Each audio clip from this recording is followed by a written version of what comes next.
Hello. Hello. Hello, everyone, and thanks for joining in on this conversation that I am going to be having with composer Raymond J. Lustig, someone who I have the privilege of knowing as Ray Lustig. It's kind of like when famous celebrities get to call Robert De Niro Bobby De Niro. Yeah, and I hope that doesn't diminish your credibility amongst your fan base, Ray. Um, but welcome. Thanks for coming and having this conversation about this opera that you have created, that we worked on together for a period, and that had its premiere and is now incredibly relevant. I mean, you wrote an opera about a man working against a system to convince the world that he knows best how to prevent a vicious disease that is killing thousands per year from he knows how best to prevent it from spreading, and he's stymied by the powers that be. And does Anthony Fauci know that you wrote an opera about him? First, It's first, crazy, first, right? first of all, let me just say thank you. It is such an honor to be here talking to the Matt Gray. It's really exciting for me. We go all the way back to the earliest inklings with this work together, and have done so much together. And AOP support has been huge. So it's wonderful to be here. Thank you, and thank you for tuning in to listen to our conversation today. Yes, Matt. There's a lot on my mind as I think about all that we've been through with this work, and this particular person whose story is so interesting and so relevant to well, this moment, but to a lot of moments in human history, when you've got somebody who's the person who's able to see through an idea that hasn't been able to penetrate the collective mind just yet. And when it's something it's a pill that's so hard to swallow, you're facing a tremendous uphill battle from the get-go, trying to get people to listen to you. But when the stakes are really high, like they are right now, I think it throws a whole new dimension into the tension of denial. It's it is interesting that it does feel exceptionally relevant right now, but I know that as we tried to take this story um, and deliver it to people, that we felt the impetus that it was always relevant. Yeah. It was a an identifiable story, and it was a story that was usually happening um, unbeknownst to most of us. And so we'll go into the life and the background of Dr. Ignaz Semmelweis. But in general, it's a story about someone who has a truth and can't make it heard. Yeah. And so and that implies that the truth is not accepted until much later. Mm-hmm. Now we are finding this piece to be relevant because the truth that he came up with is something that we had taken for granted and we had to be reminded of in our current situation. So let's talk a little bit about the background for this opera, about the person and the story behind it. Yeah, I mean, and how did you come to it? When I first read about the story, I still try to remember where I first heard about the story, but I at least was reminded of the story in just reading I think it was a book review in the New Yorker that was talking about a book about innovators. I've looked back and tried to see if I can find where that was, what that particular review was, or it might have been talking about Sherwin Newland's biography or something like that. But it was, but the story grabbed me immediately, because when you hear about something as horrible as a blind spot is what we're talking about, it really grabs your attention. It makes you think about, where is the next blind spot waiting out there for us, that's right under our nose, that we're gonna, future generations will be appalled that we couldn't see it. It was right there in front of us. So the story is, Ignaz Semmelweis was a physician working in Vienna in the 1840s, and through into the 1850s, and then later in Hungary in the 1860s before he died in 1865. And he was a Hungarian physician born and raised in Budapest, but he was a real bright light, and eventually got a job at the most important teaching hospital in Europe at the time, which is the Vienna Allgemeine Krankenhaus. And it was a huge public hospital. And at the time, there was a terrible epidemic there of something called puerperal fever, childbed fever. And it was a disease. It was a condition that was killing mothers who were coming in to deliver their babies. And a lot of the mothers coming into this hospital were indigent, or had some compromising reason why they needed to come to this hospital to give birth. They couldn't give birth at home. Their families didn't accept them for some reason. A lot of them just couldn't afford better treatment elsewhere. And this wasn't a new disease. This is a disease that Hippocrates had mentioned. Right. It's gone back. It's just the fact that for the first time, we have this giant hospital where all these mothers are being stuffed into one place. And we have in the path of the history of medicine, this rise of this new concept of pathology. And so it's actually being identified and studied more and recognized. And even though it's a disease that had been killing mothers since it was not a new condition, but it was an epidemic proportion that it had reached. It was taking over hospitals across Europe. It was becoming a major problem in many of the biggest European hospitals, for the reason that you said. Packing people in more tightly seemed to be suspect right away, but it was a lot more complicated than that. That was tried, first of all, opening more windows, spreading things out a little bit more, closing windows, closing shades, ringing bells, not ringing bells. All these things were being tried, but nothing seemed to be the answer. And what, for me, what was so compelling about this story was why, for all of us, I think in 2020, why couldn't they see it? What was the problem with his suggestion of hand washing? Why was that absurd? I think there's a lot of reasons why that was absurd, because he, this is a very male-dominated profession at a very kind of male-dominated time in history. And there was, the intellectual realm of medicine was considered, male territory, or at least medicine when practiced by physicians. And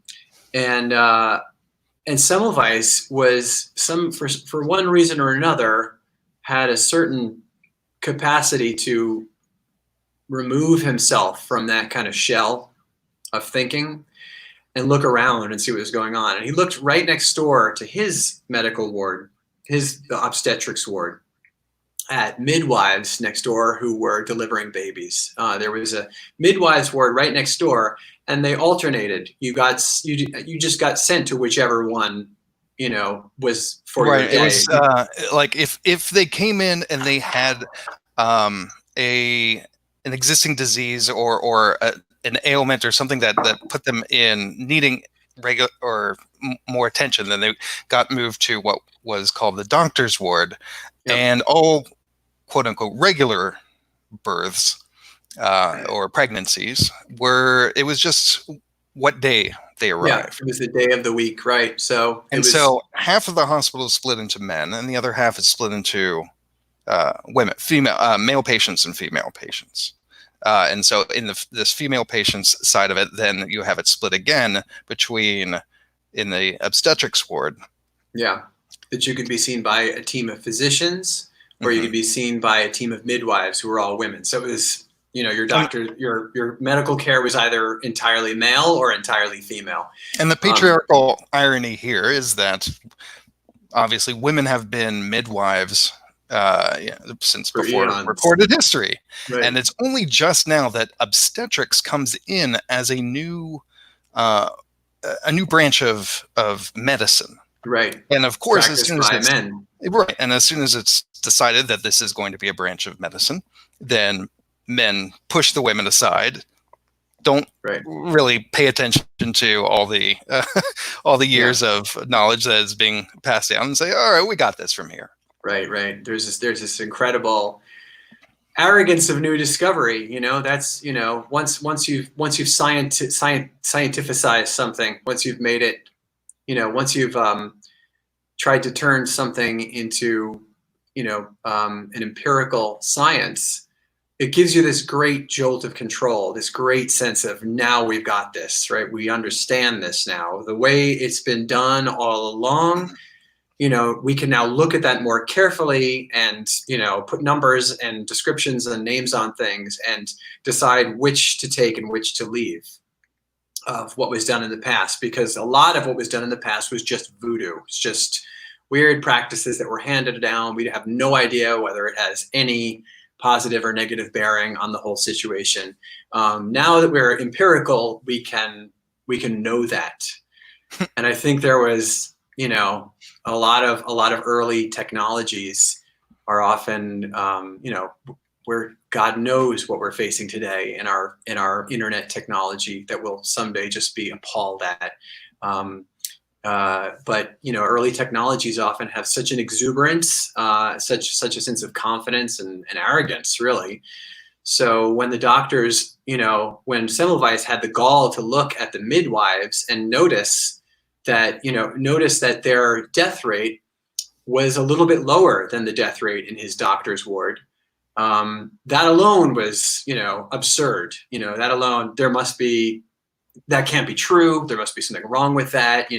It's an outlier, it's an anomaly, whatever.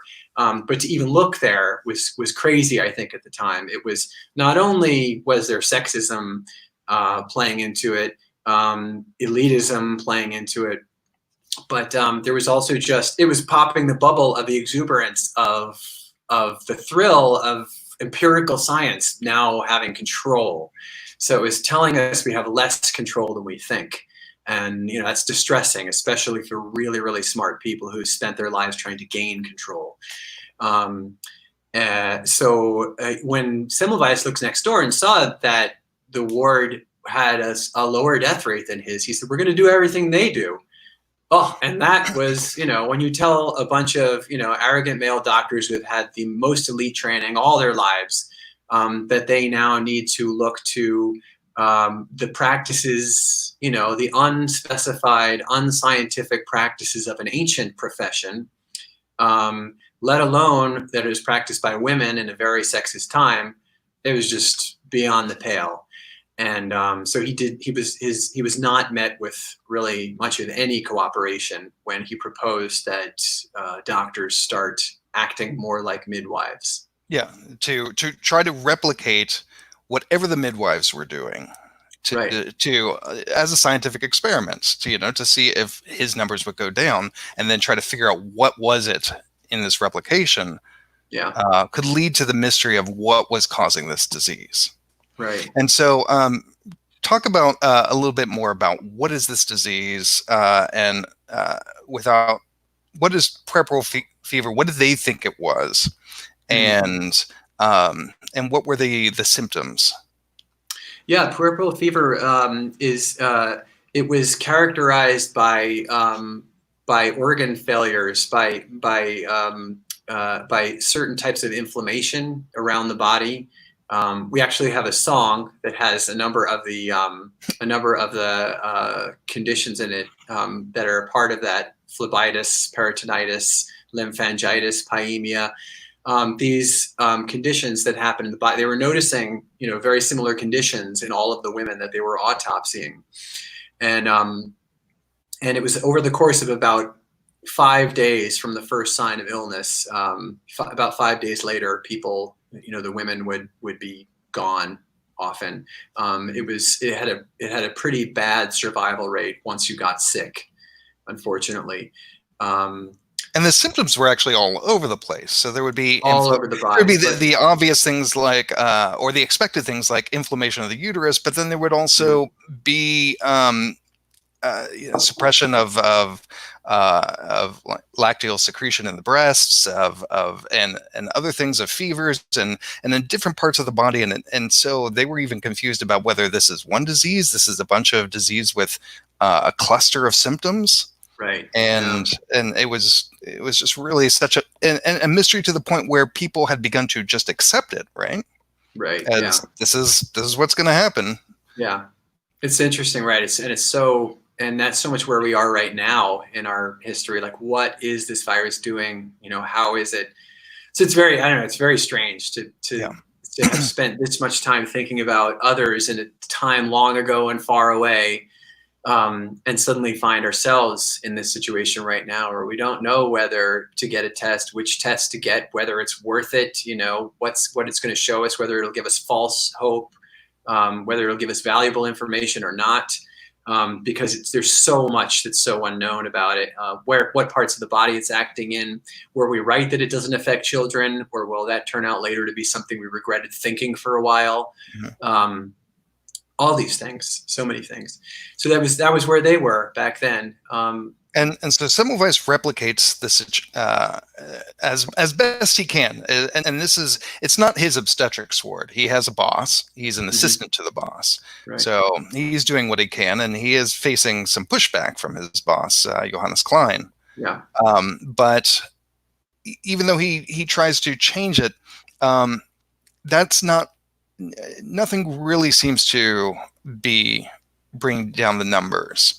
Mm-hmm. Until he happens upon a big clue with the death of his friend, right? Mm-hmm. Yeah, there's the numbers.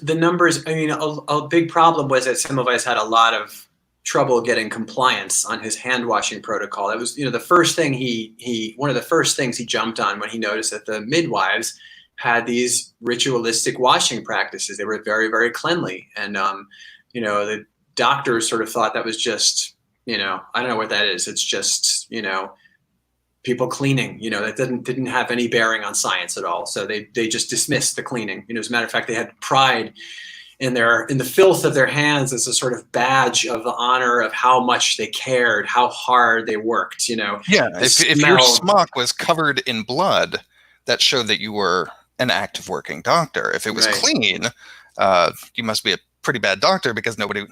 Right, you're up in an office somewhere, right? Yeah, reading papers instead of down with your patients, right? So, ironically, it's like so sad that that these doctors who really took such pride in how much they cared and how much they wanted to be with their patients, were really unwittingly doing something so deadly to their patients. But just to rewind, you were saying something so interesting. So making that leap from the washing was a challenge, because Semmelweis didn't get much buy-in from the residents either. Without the backing of your boss, the people working for you are also going to not really, the compliance that he was getting for his protocols was really low. So understandably, his results would be really low. If you can't get people to actually wash and really wash reasonably, you're not going to see much of a change in what's going on. So, that was a big part of the challenge. But Semmelweis remained convinced that he was seeing some difference. Maybe it was in his own patient's health, because he was taking the washing protocol seriously. But he had a lot of trouble convincing anyone, because, what he was hearing from people was like, hey, look, we tried it. We washed. We don't see any big difference. Can't be it. We got to move on. Look for something else. And little did he know that there was something that the structure of the day of what happened to the women who went into the doctor's ward, and how the day went for them, was a key to the problem that he would inadvertently discover.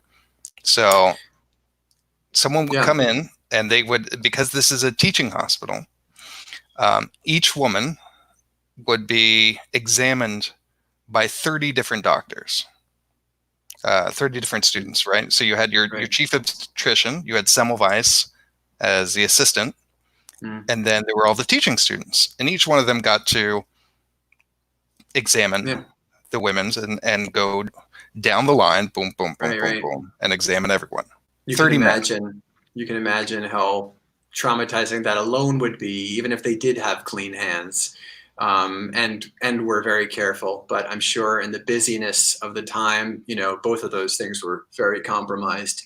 And then even worse, they began their day. Right. So they began their day, and this was something that Semmelweis noticed as he was trying to convince his doctors to act more like midwives, very much to their chagrin. By telling them to do everything the midwives did, one thing he didn't recognize, it took a while to recognize, was that the doctors were doing something that the midwives weren't doing. And that was, as Matt said, they began their day going in and dealing with the patients who hadn't made it through the night, performing the autopsies. So they were, up to their elbows in infected material. And then moving from there into the obstetrics wards to perform examinations on healthy women. So it's unthinkable to us today, but that was what was happening, and they didn't see that. They didn't see the problem there because there was no germ theory of disease yet. There was no sense yet that germs had been seen through microscopes. Small microorganisms had been seen through microscopes, but they were considered to be something that lived in pond water. It was really It was a novelty. They were like animals. It was yeah, like, oh, wow, these little look, tiny there's animals. a little animal world. Right, and so the connection hadn't been made yet to microorganisms in the human. But they're actually, I have done a lot of biology in my life, and I know how hard it is to visualize something through a microscope in general, and it's a lot harder to visualize microscopic organisms in the human body than it is in pond water. And so you can understand why they didn't even really recognize that that microorganisms were a part of the human body, nor a part of illness. And tragically, the Semmelweis kind of dismissed the microscope. Somebody put one in front of him at one point. He called it a toy. He said, "Get that toy out of my face." He had no interest, kind of missed it like that.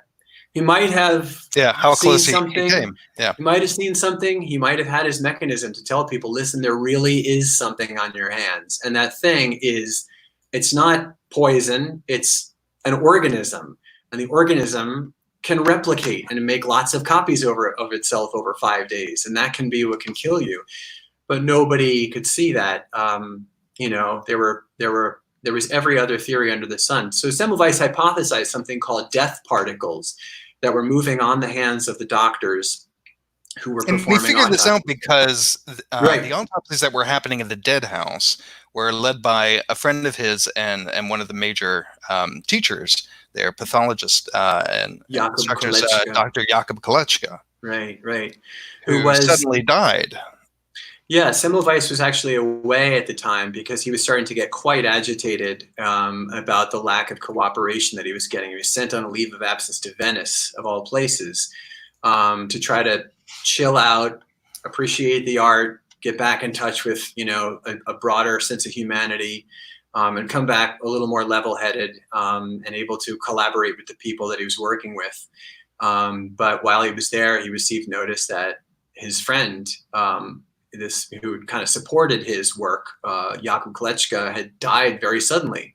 And he was told that his friend had died of a cut to his hand that was sustained during an autopsy, sadly by the accident of one of the residents who was working with him accidentally cut his hand.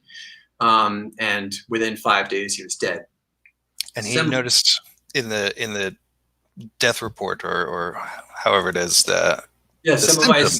Semmelweis wanted to see this death report upon his return. He wanted to, look over this carefully. Maybe it was, the clue that it was about 5 days. Something told him, this was prior to this. It was considered to be a disease of women. Like that was in the medical books. This is a disease of women, and yet something told him maybe there's a connection here. And he looked at those results, and he started to see confirmation that there was a connection, that there was something about what killed Jakob Kolechka that was similar to what was killing all these women. He was seeing the same symptoms: phlebitis, peritonitis, lymphangitis, pyemia. And And he said, I think Dr. Kolechka died of childbed fever. And you can imagine the guffaws that got in the halls of medicine.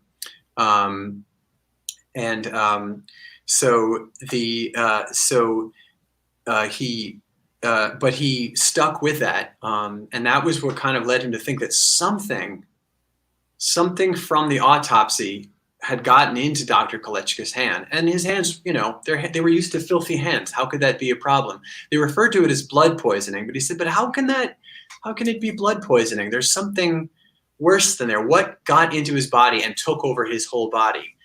And in our work, we thought about, Matt Doherty, the librettist, has an image of candles, and in certain of the Catholic masses, you pass a candle flame. The priest comes down from the altar and lights candles of a few of the members of the congregation who are right in the front row or within reach. Those people then hold their candle to others in the church, and within a very short time, the entire cathedral is filled with candlelight.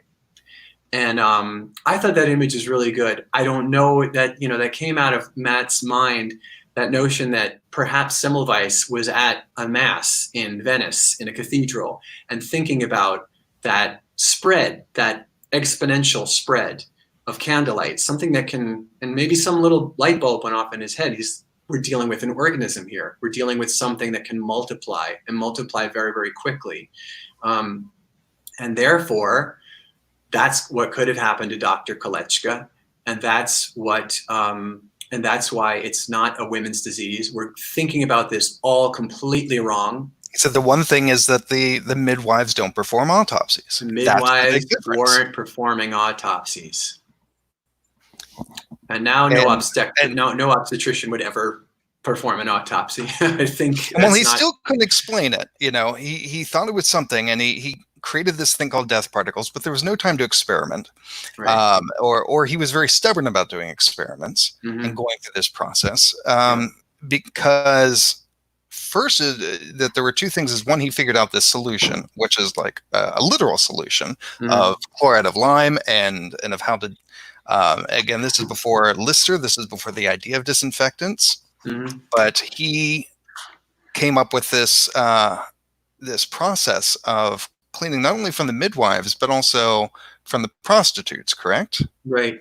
Because he as an obstetrician, a part of his work for the hospital was to treat women in brothels in the neighboring neighborhoods. So he was their physician, and as the word was out on the street that their hands were that the doctor's ward was having a lot of deaths of their patients, the prostitutes started to get very nervous about it. And the prostitutes, one of the first things he started saying was like, you stink, you smell, your hands stink, please wash your hands before touching us. And that was a clue for him. Prostitutes don't want to be touched by you. They've heard, death is happening. So he started to connect, like, there's something wrong here. My hands. Because the prostitutes had a lower rate of infection. They had an extremely low rate of infection. Right. Because they washed. They were, that's a big part of the job, was being very, very cleanly. So Semmelweis, was taking some clue from there as well. I think that the washing practices were important. And stringent washing. And I think that was how, talking to he's known to have talked to a lot of people of a lot of different classes, including janitors. And that was how he, gathered information about, like, how do you get the smell of something really awful off of your hands so that you can live a normal life, go out to dinner with people. And, that was where he learned about chloride of lime washing. So, the more stringent, essentially like bleach, what bleach is for us. Right. So the more stringent you can make that wash, the more you can kill on your hands. And it was that really started to bring the numbers down. However, by that point, he would really, he'd become really resentful that he wasn't being recognized by the medical profession. And his resentfulness was leading to a certain feedback. Unfortunately, people were starting to dismiss him as a lunatic. They were very offended by his approach to them, calling people murderers for not listening to him sooner. There was a huge desire for people to tune out what he was saying. And that was a big argument, is that he figured out, wait, we're the ones to blame. Yeah. And you're the ones to blame. And that's where his tact screwed up, is that he went to the medical community and said, you're all to blame. Yeah. And to which the doctors, of course, said, we do not spread disease. Yeah. Yeah. And that was, and that's where that's the hardest part for people to really recognize, is the degree to which the denial was something insurmountable. I mean, I don't think the most persuasive person in the world could have gotten that awareness to people without the passing of a generation. That's, I think, what our work is about. Like, here's Semmelweis struggling, feeling like he fumbled getting the message out there because he wasn't more diplomatic, or for whatever, wasn't a good writer, wasn't a good speaker. He may have had a lot of fear over that, certainly a lot of anger over that. But, the most persuasive person in the world would have had a very difficult time getting physicians, these very caring, very hardworking people, to accept the reality that their hard work, the harder they worked, the more death they were causing. And he had the opportunity. He got fed up with Vienna. Mm-hmm. He left Vienna. Yeah. And had a chance to test out some of his theories in Budapest, which was two cities then, of course. But right. And so, it would be fun. I think this might be a good moment to jump into some of the music, if that's good with you, Matt. Yeah. To play a little clip. How we translate this, because this is, it's an incredible, detailed medical mystery, and then to figure out how to. But one can sense the universal themes, the tragedy, the injustice of it, and the women who are suffering because of men's stubbornness, and one man's own stubbornness to get his message across. There's so many big ideas here that it's not a surprise that, even though it's a very complicated story, there's something operatic. In this tragedy. And we had to work for a while, and there's so many different versions of it. We, with you and with AOP, we experimented in so many interesting different directions, and, many of them we sort of had to leave to the side, but I think they all kind of filtered into the final work that came out. We can, it would be good if we could to go and play this track, It's Never a Choice, from Galapagos. This was from one of our early versions of Semmelweis that you directed so beautifully. And this was when we were kind of still getting our feet with this piece, but it was really starting to come together. And this song... And you started writing some songs when you were part of our training program. As a fellow in Composers in the Voice. Was this one of the songs that you wrote in there? It is. Or did this come later? This is one of the songs that I wrote within the training program, Composers in the Voice. It was for the very final scene. Well, it wasn't one of the songs. It was when we created a scene, which is sort of the following season. So it was a part of that scene. Actually, why don't we show first Charlotte Mundy singing this song? It's called It's Never a Choice. And then it'll be fun to sort of rewind and see the earlier version of the work. But and maybe we'll talk over it a little bit. Sure. As it plays. So this is one of my all-time favorite singers, Charlotte Mundy. And the song It's Never a Choice, refers to this situation of you end up with a doctor, even though you didn't want to. This is a concert version from the National Arts Club, so this is not staged, but this is...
So one thing that I just love so much about this aria that you and Matt wrote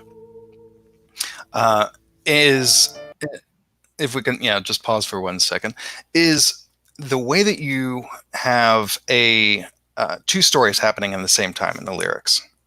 That in one reading, it's about a girl falling in love for the first time, having sex for the first time, that the seed becomes her pregnancy, and about how it goes from love into life. And that's one reading. And then at the same time is the ironic, sadly ironic reading about how a doctor comes in. You don't have a choice in who the doctor is, and he infects you with something, and that's the seed that begins growing inside and leads to death. So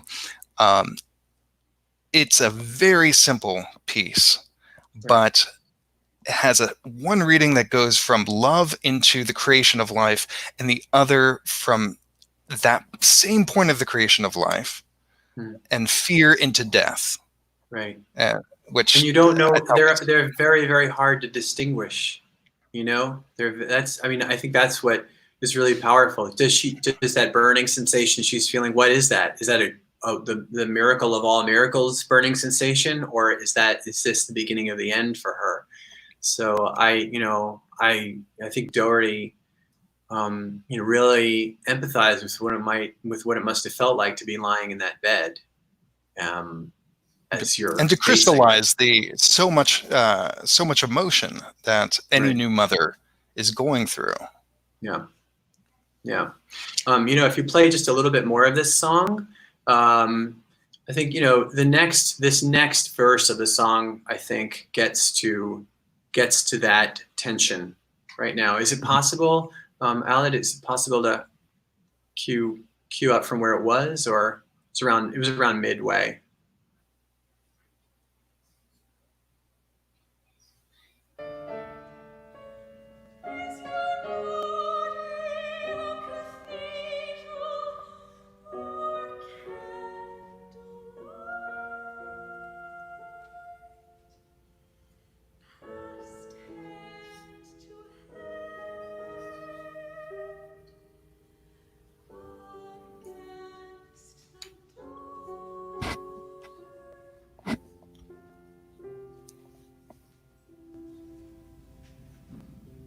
Okay. I think we could fade it down from there, as much as I'd love to play that whole track, because there's a little bit more music I'd love to show today, if that's good. And these, for people who do want to watch this, these are available on your Vimeo page, correct? That's right, yeah. Vimeo and YouTube? Yeah. Right, yeah. If you'd love to see more, I'd love if people went over there, left us a comment, let us know what you think. There's another piece. I think I'd love to show a little bit of our upcoming stream. So I'd love to jump ahead in the list to a piece called Archaeology, because I think it would be this is a really fun piece for me, because it's a good comparison between an early version and a later version. So Archaeology was with Budapest Operetta Theater and the fully staged production that was done in Hungary in 2018 and 19. This piece is an outgrowth of an earlier piece that you and I had worked carefully on back in 2009, when it was done at Galapagos Art Space in Brooklyn. So it came to this eventually, but the seed that brought it to this is wonderful to see the connection. Musically, the music is totally different, but you may notice some similarities in the staging. So let's just watch a bit of this one. This is an autopsy scene, essentially, in a very abstract, figurative kind of way.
I love the way that he has them sliding into the position. It's great.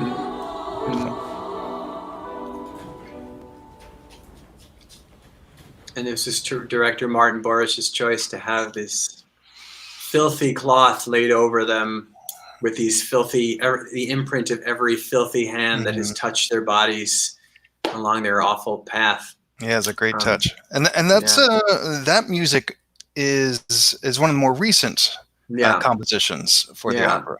And it sort of ended up taking the place of what we called phlebitis dance, which is a really cool piece, a different kind of a slightly different theatrical conceit for the piece. But if we could cue that up, we're getting a little late on time, but is there time to that's a short piece. Is it possible, Ella, to cue up and just get a little sense of that piece? Sure. So this is along the way we came up with this phlebitis dance. That you'll see sort of similarly filled the role of the autopsy, really, the autopsy room, and the repetition, the seeing the same thing over and over again, that, was the clue. And it's a waltz, which was, the music of Vienna at the time. Right.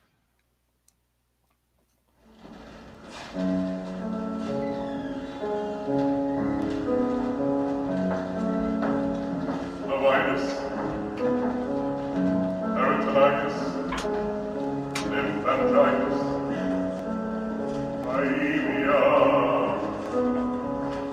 and an abundance of organ abscesses and extensive inflammation.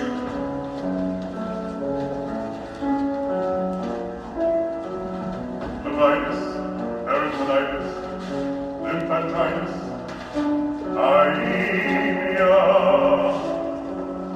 and an abundance of organ abscesses and extensive inflammation.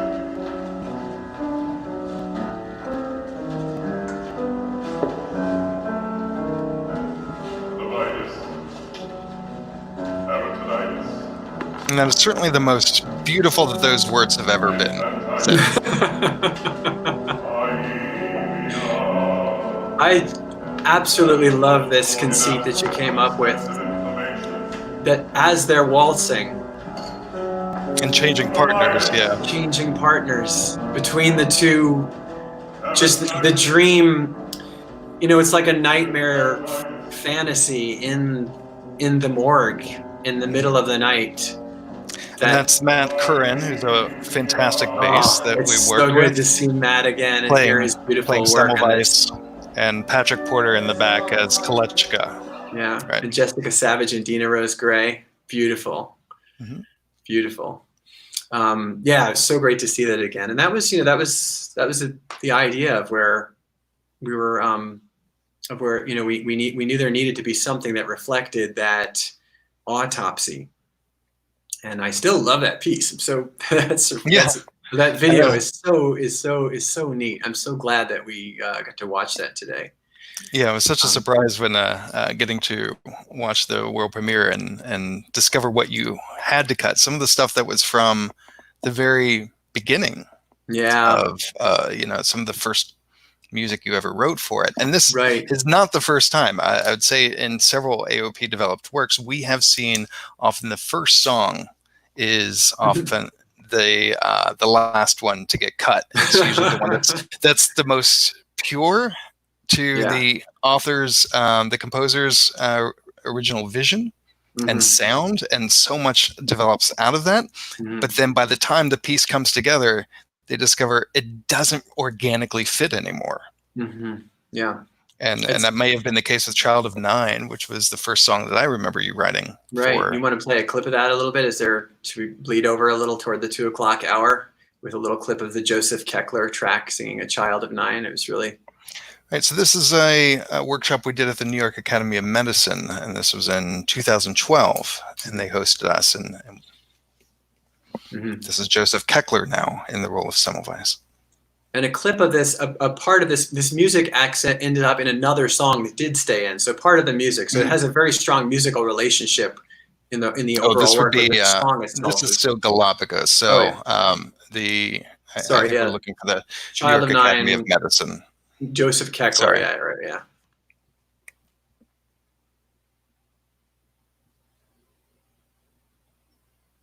Yeah, this is Joseph And- Ketter, who did amazing work on And this this is piece. Matt Doherty.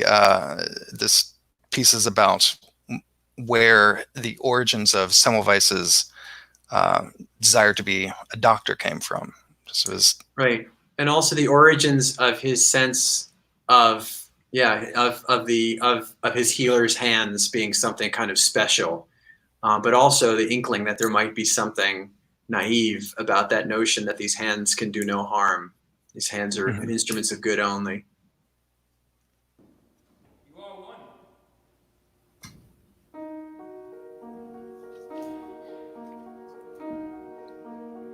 A child of nine, they lost me sometimes. Days I would wander down between Buda and Pest and watch the boats work against the current.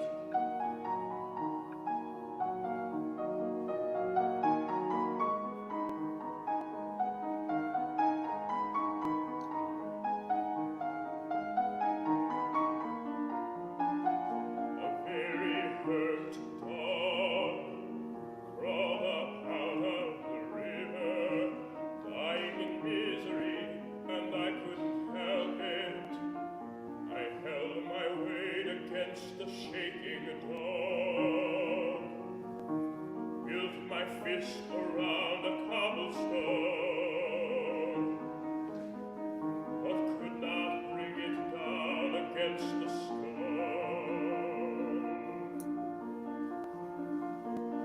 Was then I knew what I should do. My doctor's hands were pure. My doctor's hands were pure. My doctor's hands were pure. My doctor's hands were pure. My doctor's hands were pure. My doctor's hands were pure.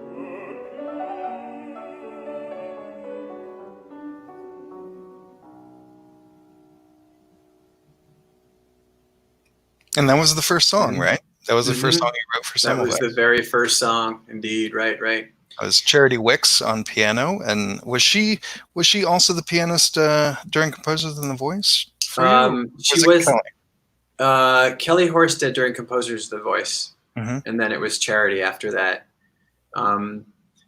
Yeah, that was So- really wonderful to hear that again, that performance. Yeah. And that was also done at Galapagos, and that was there. We had a mandolin and a clarinet. That was really cool. Yeah, that was. So let's talk about that. Of some things that people may have noticed is that the works in our workshops were in English, but the world premiere was in Hungarian. Right. So and what were the orchestral choices that you made? Yeah, I knew I wanted strings, so that there's a string quintet and piano and percussionist, and then somewhere along the line the music boxes came into this whole thing, and so the final production involved a lot of music boxes. If we wanted to hear just a sample, the opening of Market Square's BOT has got it begins with music boxes, and then the music boxes actually got reflected in the staging, where it's this song about making paper dolls, and so the director Martin Borosh decided to represent machines that crank out paper dolls, sort of like cranking a music box. So these two things are kind of going together in a way I really like a lot. I thought it was very powerful to sort of represent this fragility and this sort of sense of being a part of something that you don't have control over.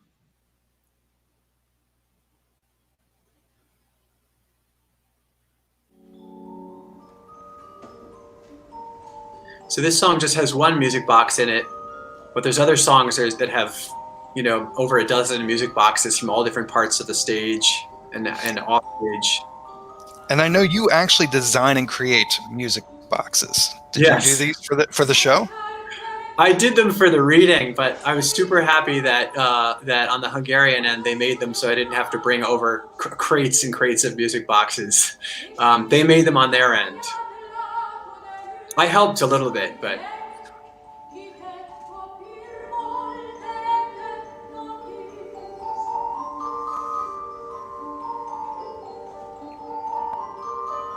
So you'll notice that this is that melody from the Semmelweis song that was taken away. This little melodic interlude here. So that's good. I think we can stop on that one there. But although I love that performance, Tunde Franco's performance, so cool. It's such a different take on the song too, to be this sort of, you know, kind of chanteuse, really, really beautiful. And Martin's directorial choices, and they were really, really right. wonderful. Because when we did it in workshop, we always had that that character was, or that song was performed by Semmelweis's wife, who was his young wife. Yeah. You know, after he moved to Hungary, he got married to a young woman who was 20 years his junior. Yeah, 20 years younger than him. And so you always took that song from a point of a lot of innocence. Yeah, yeah. So Martin Borish decided to kind of bring it in the other direction and have this woman pitted against a woman who is the sort of innocent woman hearing from this woman of more experience and with a kind of more jaded view on life. Interesting. Well, I don't want to necessarily, I could keep talking forever on this because you and I could go on for a long time. But I mean, it's what we find is, so let's just say that the world premiere is available to stream this month at drsemmelweis.com. And this was the world premiere that was produced in 2018. In 2018. And it was in Hungarian, in Budapest. In Hungarian.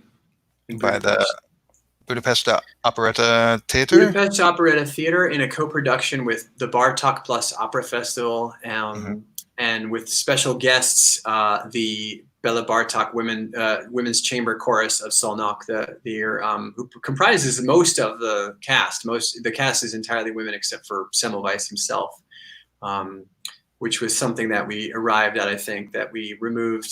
There was at one point a Kolechka character, but he came to be just represented briefly by one of the women in a mask. Yeah, I mean, I know you and I could talk in so much detail about how this works developed and how it's very similar to a lot of other works that people, I mean, to me, this is like the core of the behind the scenes discussion, because things do not just appear in a moment of perfect creation, of coming from the idea onto the page. Is like how many years was spent and not wasted years. Certainly there was a period where you were looking for the opportunity to have a company produce the premiere, and having it done in Hungary was perfect. But there was a lot of just figuring out how to tell this complex story in an emotional, visceral way, and so many different ways of doing that would have worked. Yeah, that would have been successful. But you have to make a choice. Yeah. And I know that we went through the same thing. We looked at that cast of characters. It's like, how big a cast of characters should we have? We like the idea. And I think I remember you coming forward with that idea of, what if it's just Semmelweis and women? We take that out. Like, what does that mean to the piece? What does that sound like? What does that look like? What does that feel like? What's it saying? As opposed to doing a piece, I think when we were going through a version of it, where it was a piece just dominated by men, and the women were kind of subjugated under it, and they sort of had to fight to have a voice in the opera, which is just another way of saying sort of the same metaphors or the same ideas, bringing a lot of the same ideas across. That was that. I think it was. We were always kind of trying to. There always seemed something wrong about the story being a story of men, because it was it was an overall human story. Obviously, women's lives are incredibly wrapped up in this, and their their fates and women's intelligence and women's traditions were playing hugely into what became the ultimate solution. It wasn't all just this one hero man. It was a very, very rich, complicated human story. So that was really important for us to figure out how to make that very clear in our artistic choices about the work. Ultimately, it was challenging to have no men in a story that involves so many men. So that, the director's choice was smart to sort of have these kind of ghostly apparitions of them. But our conceit of the work and the mask, to have the mask, right. These masked figures were kind of, as if out of a dream or a nightmare or something. I mean, we long thought of the work as sort of being possibly kind of death row scenario, death, fever fantasy of Semmelweis as he's dying of the fever himself at the end of his life. Inspired by the 1980s film Jacob's Ladder, I'm sure. Right, exactly, right. Inspired by Jacob's Ladder, thanks to you, right? because it's what's reliving your life and looking for those hints in your life, looking for all the things, or looking back at all those moments and how you were haunted and maybe you were haunted more than you thought all along, and it was a structure that gave you more freedom with the music. Right. Yeah.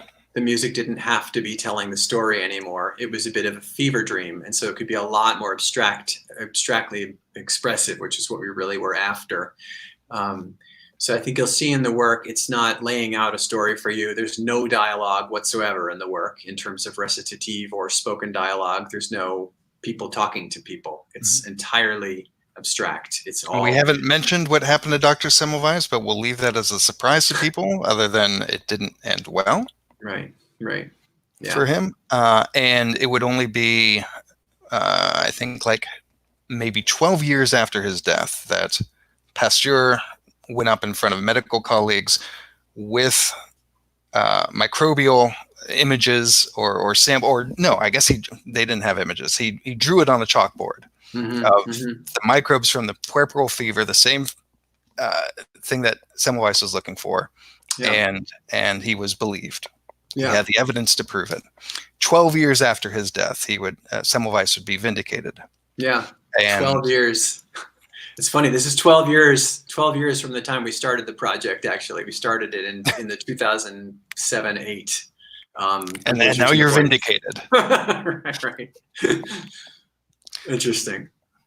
But so that's it's so chilling to think of how close how close everyone was to being able to see this. But I really think a lot about how awful it is to have to for me, very early on, pretty much from the moment I even had an inkling of my interest in this story, it spoke to blind spots. And one of the blind spots that, and many of the blind spots of our time, we have many of them we think of are, environmental crisis, LGBT rights, the entire civil rights era, was just like, it took a long time and the changing of generations to uncover people's eyes, largely because, I think of people of earlier generations probably regret a lot of the ways that they treated certain people in the world. Now we look back and things are different. Things are and so it can be a little bit hard for people to cope with the new reality because of the fact that they have regrets about the old reality. We're all so subject to that. We're tomorrow's, we're the next generation's hopelessly biased and clueless dinosaurs. And, we have to kind of, we have to recognize the potential for that. And I think, we have to show some mercy to the people of people on the outside, of people who end up on the wrong side of history. There has to be somebody on the wrong side of history. We shouldn't necessarily villainize them as demons. Those doctors were really working very, very hard to try to do the right thing. They didn't see that what they were doing wasn't the right thing. And I will say that, I feel like the complexity of this story is that you don't know, and that science is not 100% infallible. And we want to believe it is. Mm-hmm. So we have to put our trust in science. And yet this story is also saying, science can be misleading in so many ways. Mhm. And so you see how both sides of the current political debate can firmly argue their point about there's not enough science to say that that I really should be staying at home, Mhm. that I should Right. be sacrificing the economy or the economy and my job, Mhm. and the other side saying there is absolutely enough science Mhm. to show that to be able to predict models and Mhm. say that if you don't do this, it is going to get worse. Mhm. Uh, yeah, Yeah. it's very. We want to believe that science is infallible Right. and that we can trust in it, but like all things, it has to be an educated trust. Mhm. Yeah. I mean, I think scientists would like to think that there's, the degree to which the science is off is that there's missing science there, so, Yeah, but that the a most lot of the important thing is for missing, them to say what they don't know. right, a lot of the missing science though is the human emotion in things. Fear. There's incredible fear out there right now, and the fear level differs a lot depending on where you are, because the threat level differs a lot depending on where you are. Accepting the consequences, accepting the worsening pandemic, means different things to different people. You're probably depending on how many people in your life have susceptibility, unique susceptibilities. How many people you stand to lose that are dear to you may have a lot to do with it as well. And How is it dense? the emotion where you as an artist can serve a historical piece, taking this piece of history, or even if this were even if you were composing an opera about this moment in time, it's Hmm. the emotional connection that is what you can do Hmm. Yeah. to add what is missing to this argument. Right, right, right. One of the viewers brings up a really interesting point that sometimes science can kind of become a religion. And as much as I am a science following person, a former scientist myself, I think it's very important that we recognize that, are we following the science because of the science, or are we following the science because of the religion, of science? We should recognize our capacity to go, to stray in either direction. We don't want to be science deniers by any stretch, but we have to be thoughtful as a society about what we're taking and what we're not taking. I think in terms of like what we were saying about the missing science in the picture being human emotion. I know that like IT people have a funny saying that like the technology is easy, it's the people that are hard. And I think that same thing holds true in medicine, and it holds true in science. Science is incredibly rife with personal opinions, vendettas, favoritism, nepotism of all different kinds. That is there just like it is in every single realm of human existence, because that's a part of who we are as a society. So it's there. And the more we can recognize it, hopefully the more we can prevent it from circumventing our own best interests. So when we can tease apart the human side, and I think that's what we as artists are. We tend to be very in touch with emotion, and I think all artists, that's what we bring to society, and that's why as a species, artistic practice is something that has been perpetuated throughout our entire existence as a species, because it brings very, very non-concrete values. And I think one of them is just helping to really understand, where emotion differs from our logical thinking at times. Well, I think we're very lucky to have someone like you who is both a scientist and an artist. Scientists are often expected or required to be dispassionate, that we Mm-hmm. only believe them when they're being dispassionate. Mm-hmm. And it is it really adds the missing element to the discussion Mm-hmm. for you to be able to talk about this with passion and the Mm-hmm. passion through music. Mm-hmm. Thank Yeah. you, Ray, for having this discussion. Matt, thank you yeah. enormously for making the time. This was really, really fun. Yeah, it is. To think about this, and thank you for all you do for the arts. It's incredible. Your intellect that you bring to your artistic practice is really inspiring. So please, thank you. And everyone, please go watch the complete production on dr-semmelweis.com. Tune into the next live stream, which is going to be with your librettist, Matthew Doherty, and the director of the premiere. Is that correct? That's right, Martin Borush. Right. Great. And visit aopopera.org to find out about our other operas that we currently have in development. And thank you for joining again. Okay, and of course, don't forget to wash those hands. Wash your hands. Gosh, if you're going to learn anything from this opera, Mike, we spent 12 years on this thing just for you to remember to wash your hands. Right. Okay, be well, everyone. Thank you, Matt. Bye. Bye-bye.